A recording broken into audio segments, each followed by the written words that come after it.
नमस्ते छात्रों। आज हम कक्षा 10वीं लोक भर्ती से पाठ क्रमांक 2 देखने वाले हैं। पाठ का नाम लक्ष्मी है। लक्ष्मी कहानी की विधा है संवादात्मक कहानी और कहानीकार है गुरुबचन सिंह। गुरुबचन सिंह जी ने साहित्य के अनेक क्षेत्रों में मुक्त लेखन किया है। उनकी भाषा सरल और प्रवाही है। इसी वजह से उनका साहित्य रोचक बना है। कहानीकार गुरुबचन सिंह ने हमारे सामने महत्वपूर्ण मूल उद्देश्य से कहानी बनाई है।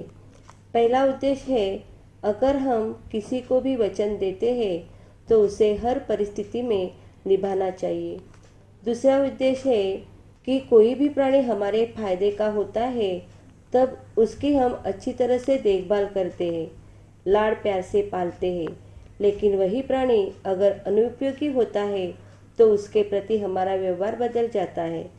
मनुष्य को यही नहीं भूलना चाहिए कि जानवर भी इस संसार का एक हिस्सा है।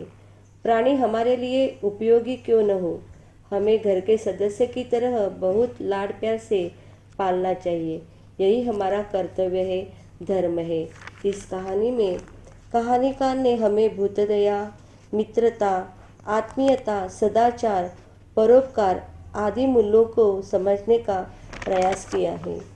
पहले हम इस कहानी में जो पात्र है उसकी जानकारी लेते हैं।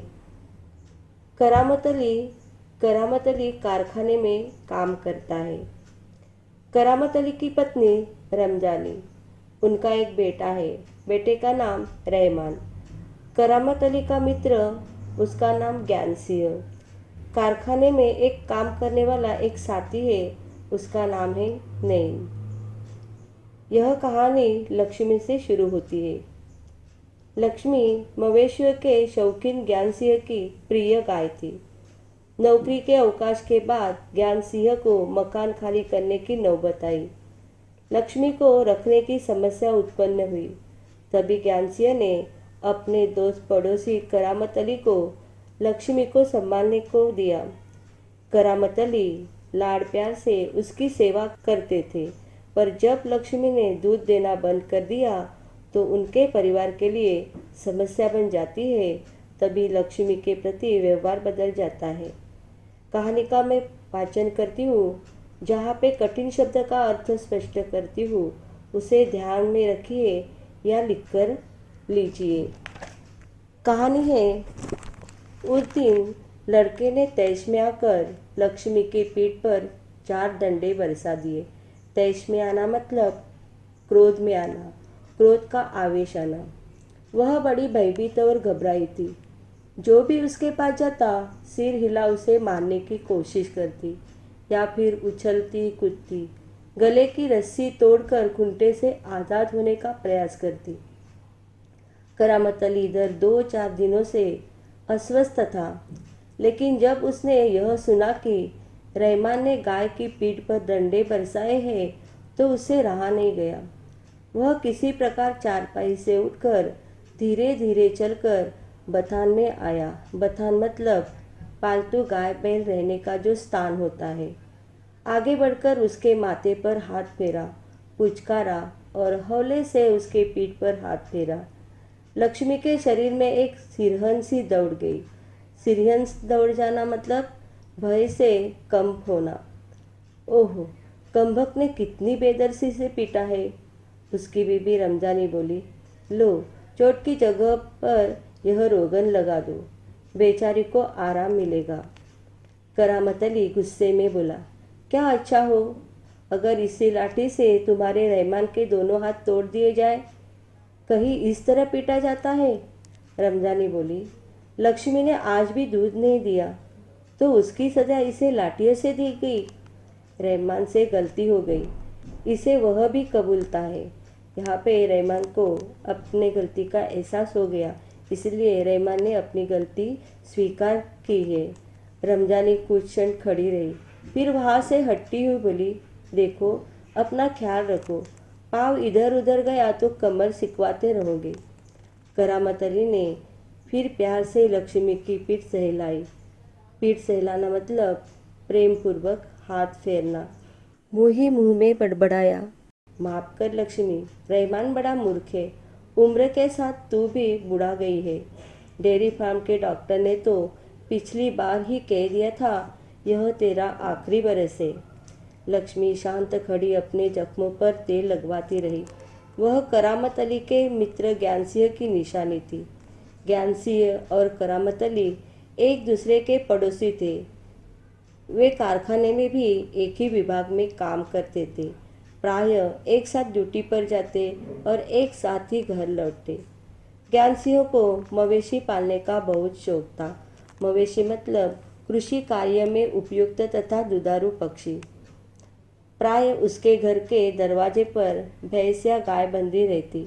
3 बरस पहले उसने एक जर्सी गाय खरीदी थी। उसका नाम उसने लक्ष्मी रखा था। अधेड़ उम्र की लक्ष्मी, अधेड़ मतलब जिसकी आधी उम्र बीत चुकी है। अधेड़ उम्र की लक्ष्मी इतना दूध देती थी कि उससे घर की ज़रूरत पूरी हो जाने के बाद बाकी दूध गली के कुछ घरों में चला जाता। दूध बेचना ज्ञान सिंह का धंधा नहीं था। धंधा मतलब यहाँ पे व्यवसाय। केवल गाय को चारा और दर्रा, दर्रा मतलब अनाज के अंश, चारा और दर्रा आदि देने के लिए कुछ पैसे जुटा लेता था। नौकरी के अवकाश के बाद ज्ञान सिंह को कंपनी का वह मकान खाली करना था। अवकाश मतलब छुट्टी। समस्या थी तो लक्ष्मी की। वह लक्ष्मी को किसी भी हालत में बेच नहीं सकता था। उसे अपने साथ ले जाना भी संभव नहीं था। जब अवकाश में 10-15 दिन ही रह गए तो करामत अली से कहा, मियाँ अगर लक्ष्मी को तुम्हें सौंप दूँ तो क्या तुम उसे स्वीकार करोगे? मियाँ करामत अली ने कहा, नेकी और पूछ-पूछ, भला इससे बड़ी खुशनसीबी मेरे लिए और क्या हो सकती है। नेकी और पूछ-पूछ का मतलब है कि किसी भलाई का काम करने के लिए उसमें पूछना क्या। करामत अली पिछले 1 वर्ष से उस गाय की सेवा करता चला आ रहा था। गाय की देखभाल में कोई कसर नहीं छोड़ी थी, क्योंकि उसने अपने दोस्त को जो वचन दिया था उस वचन का उसे पालन करना था। करामत अली को लक्ष्मी की पीठ पर रोगन लगाने के बाद भी इत्मीनान नहीं हुआ। वह उसके सिर पर हाथ फेरता रहा। लक्ष्मी स्थिर खड़ी उसकी और जिज्ञासापूर्ण दृष्टि से देखती रही। करामत अली को लगा जैसे लक्ष्मी कहना चाहती हो, यदि मैं तुम्हारे काम की नहीं हूँ तो मुझे आज़ाद कर दो, मैं यह घर छोड़कर कहीं और चली जाऊंगी। करामत अली ड्यूटी पर जाने की तैयारी में था। तभी रमजानी बोली, रहमान के अब्बा, अगर लक्ष्मी दूध नहीं देगी तो हम इसका क्या करेंगे? क्या खूंटे से बांधकर हम इसे खिलाते पिलाते रहेंगे? जानवर है, बंदा है, तो इसे खिलाना पिलाना तो पड़ेगा ही। जानते हो, इस महंगाई के ज़माने में सिर्फ सादा चारा देने में ही 300-350 महीने का खर्चा होता है। सो तो है। कहते हुए करामत अली आगे कुछ नहीं बोला। घर से निकलकर कारखाने की तरफ हो लिया। रास्ते में वह रमजानी की बातों पर विचार करता रहा। लक्ष्मी अगर दूध नहीं देगी तो इसका क्या करेंगे? यह ख्याल तो उसके मन में आया ही नहीं था कि एक समय ऐसा भी आ सकता है कि गाय को घर के सामने खूंटे से बांधकर मुफ्त में खिलाना भी पड़ सकता है। उसके साथी नईम ने उसे कुछ परेशान देखा तो पूछा, करामत मियाँ, क्या बात है, बड़े परेशान नजर आते हो? खैरियत तो हो? ऐसी कोई विशेष बात नहीं है। कुछ तो होगा। क्या बताऊँ? गाय ने दूध देना बंद कर दिया है, बूढ़ी हो गई है, बैठा कर खिलाना पड़ेगा, और इस जमाने में गाय भैंस पालने का खर्चा, इसमें परेशान होने की क्या जरूरत है? गाय बेच दो। करामत अली ने हुक्का भरते हुए कहा तो दीर्घ निश्वास लिया और कहा, हाँ, परेशानी से छुटकारा पा जा सकता है। बहुत आसान तरीका है। लक्ष्मी को बेच दिया जाए। वह नईम के पास से हटकर अपने काम में जुट गया। करामत अली रात का गया सवेरे कारखाने से घर लौटा। रात की ड्यूटी से घर लौटने पर ही वह लक्ष्मी को धोता था। घर में घुसते ही उसने रमजानी से पूछा, क्या लक्ष्मी को अभी तक चारा नहीं दिया? रमजानी बोली, रहमान से कहा तो था। तुम दोनों की मर्जी होती तो गाय को अब तक चारा मिल चुका होता। अगर वह दूध नहीं दे रही है तो क्या उसे भूखा रखोगे? कहते हुए करामत कटा हुआ पुआल खली और दर्रा आदि ले जाकर लक्ष्मी के लिए सानी तैयार करने लगा। पुआल मतलब धान के जो सूखे डंडल होते हैं जिनमें से दाने निकाले होते हैं, और सानी का मतलब है दरी खली आदि मिलाकर पशुओं के लिए तैयार किया गया भोजन होता है। लक्ष्मी उतावली सी तैयार हो रही सानी में मुंह मारने लगी।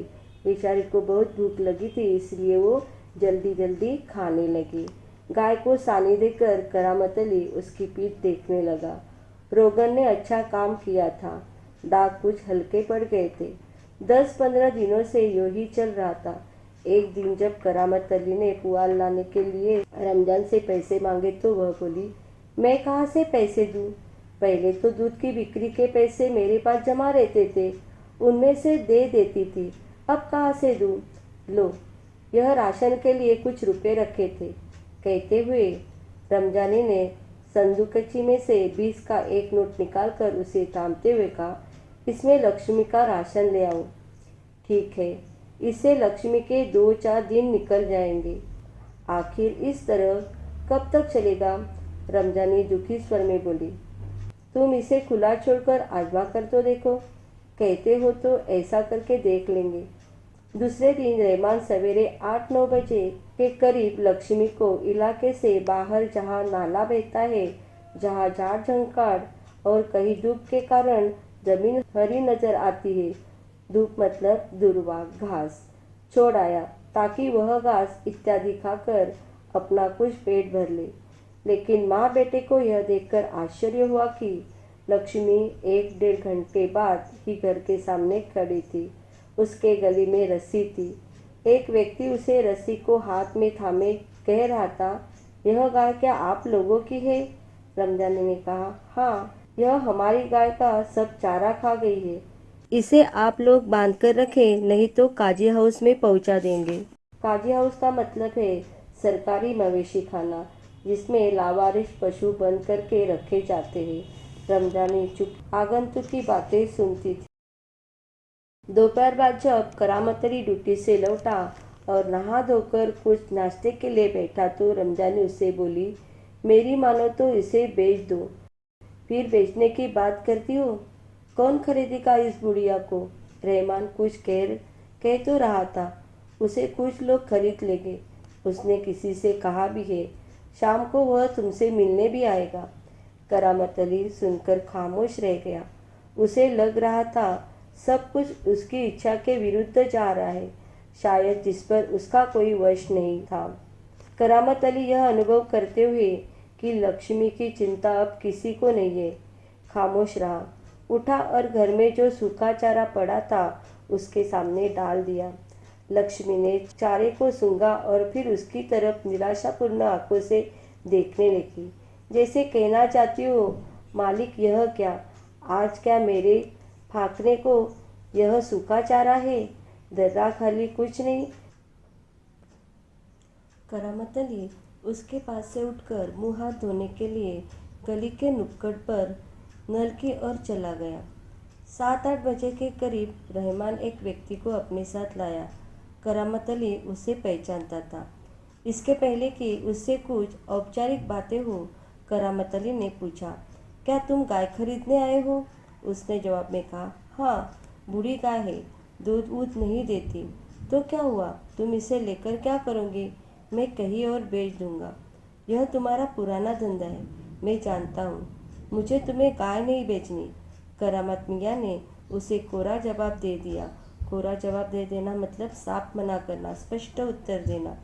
रमजानी करामत के चेहरे के भाव भांपती हुई बोली, क्या यह भी कोई तरीका है?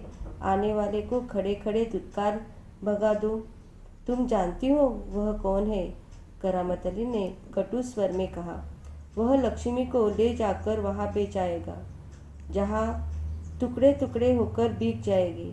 मेरे दोस्त ज्ञानसिंह को इसका पता चल गया तो वह मेरे बारे में क्या सोचेगा? उस दिन करामत अली बिना कुछ खाए पिए रात को बिना बिस्तर की चारपाई पर पड़ा रहा। नींद उसकी आंखों से कोसों दूर थी। रात काफ़ी निकल चुकी थी। सवेरे देर तक वह लेटा ही रह गया। कुछ देर बाद करामत अली ने चारपाई छोड़ी, मुंह हाथ धो घर से बाहर निकल पड़ा। लक्ष्मी के गले से बंधी हुई रस्सी खूंटे से खोली और उसे गली के बाहर ले जाने लगा। रमजानी, जो दरवाजे पर खड़ी यह सब देख रही थी, बोली, इसे कहाँ ले चले? करामत अली ने कहा, जहाँ इसकी किस्मत में लिखा है। वह लक्ष्मी को सड़क पर ले आया। लक्ष्मी बिना किसी रुकावट या हुज्जत के उसके पीछे पीछे चलती जा रही थी। वह उसकी रस्सी पकड़े सड़क पर आगे की ओर चलता चला गया। चलते चलते कुछ क्षण रुककर वह बोला, लक्ष्मी चल। अरे, गौशाला यहाँ से 2 किलोमीटर दूर है। तुझे गौशाला में भर्ती करा दूंगा। गौशाला मतलब जहाँ पे चारा पानी का पूर्ण प्रबंध होता है। वहाँ इत्मीनान से रहना। वहाँ तू हमारे घर की तुलना में मज़े से रहेगी। भले ही मैं वहाँ न रहूँ, पर जो लोग भी होंगे मेरे ख्याल से तुम्हारे लिए अच्छे ही होंगे। मैं कभी कभी तुम्हें देख आया करूँगा, तब तू मुझे पहचानेगी भी या नहीं, खुदा जाने। कहते हुए करामत अली का गला भर आया। गला भराना मतलब भावना विवश होना। उसकी आंखों में आंसू उतर आए। चल लक्ष्मी चल, जल्दी जल्दी पैर बढ़ा। और वह खुद किसी थके मांदे बूढ़े बैल की तरह भारी कदमों से आगे बढ़ने लगा।